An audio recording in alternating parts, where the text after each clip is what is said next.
I said, I mentioned before that better fluid return is better physiology, and I want you to understand why that is the case, because I want you to really be in. This is my sales pitch, basically. I want you to practice this every morning for at least 9 breaths when you first wake up. So let's talk about lymph. Now, most of us are very familiar with blood. We know where it is, what it does, what it looks like, where it's going, where it's coming from. But most of us don't really think very much about lymph. Lymph is the clear fluid in the space between the cells. It's the stuff that you're going to see if you skin your knee. It's a clear fluid that will come up from an abrasion, and you'll look at it and somebody will say, "Oh, what's that?" And somebody will say, "Oh, that's just lymph." But lymph is just as important as blood. And I'll even say that physicians don't usually ever think about lymph. The only time you think about lymph is when there is fluid edema, when you can like stick your fingers in somebody's leg and you leave fingerprints because there's so much fluid overload in them. Like if somebody has heart failure or something like that, or septic, or they're intubated, right? Then we start thinking about lymph, and we think, oh, let's give this person a pill so we can squeeze that lymph out of them. Or unless there's other very advanced pathology in the lymphatic system, like lymphoma or a non-healing ulcer, something like that. But like I said, lymph is just as important as blood. Now, from one perspective, we could say that the lymph arises from the blood. As the blood passes through the capillary wall, that capillary bed, the capillaries are the bridge between the arteries and the veins, right? And they are microscopic. They have very, very thin walls. They're semi-permeable walls, very thin. So as the blood is passing through the lymph, passing through the capillaries, oxygen and carbon dioxide can change places. And the clear fluid that the red blood cells are floating in, the plasma, this clear fluid can leak outside the capillary wall. And when it does, it's called lymph. So you could say that lymph is plasma in the extracellular space outside the blood vessels. You could also say that plasma is lymph in the blood vessels. So once it has leaked out into the space between the cells, it is bringing things to your cells that your cells want and need. It's bringing nutrients, fats, proteins. It is the means by which your immune system is going to access all the parts of your body that are not in your bloodstream.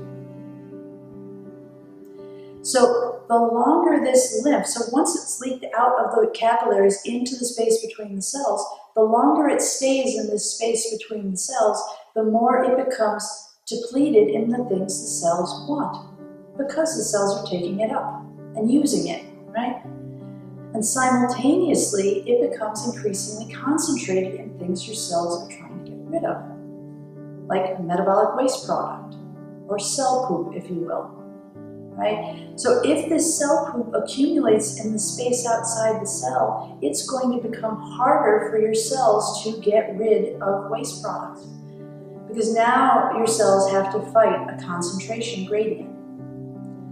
So when I say a concentration gradient, for those of you who don't remember this from high school, is where in general, a gradient is where things like to go from high to low, high pressure to low pressure.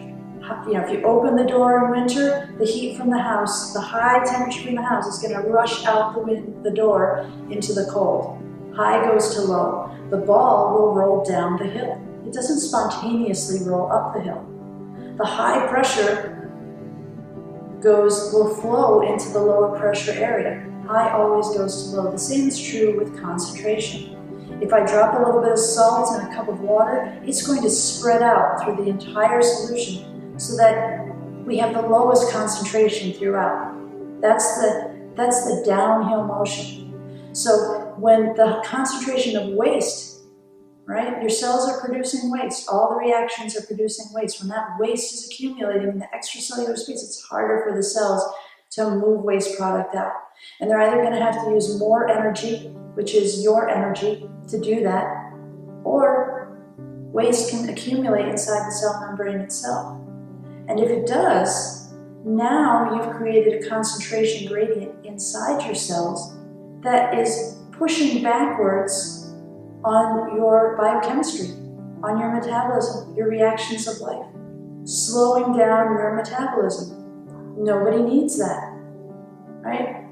If you remember, all chemical reactions can go in both directions. The arrows were always going in both directions.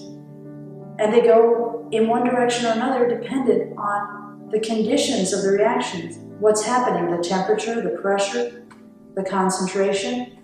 So if you develop a high concentration of products, whether they're waste products or not, in the intracellular, inside the cell membrane, now these reactions that want to move forward are being pushed back by that concentration gradient. Nobody needs that. Anything in your body congested with lymph is going to be stiff.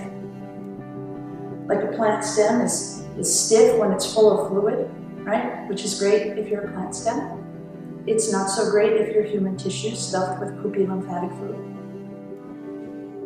But it will be stiff.